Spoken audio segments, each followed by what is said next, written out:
The GOP has nothing on which to run, so a new culture war they've begun. Well, Ted fought Big Bird and the bird won.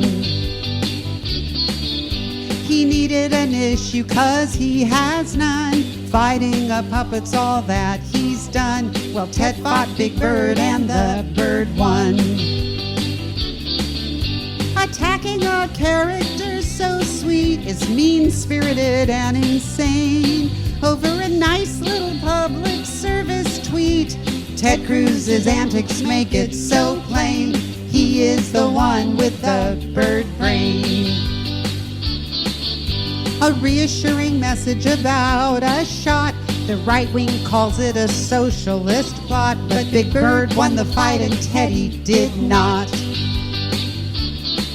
Teletubbies, Dr. Seuss, and now this fight.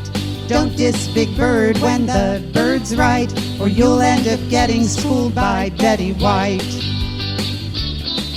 Cruz has managed to appear even more absurd with this latest stunt, it's true.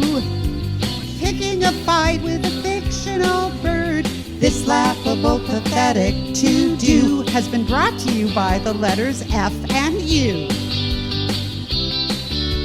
Ted fought Big Bird and the bird won. Once more at his expense we'll have fun. Of funny memes and jokes there's a ton. Ted fought Big Bird and the bird won.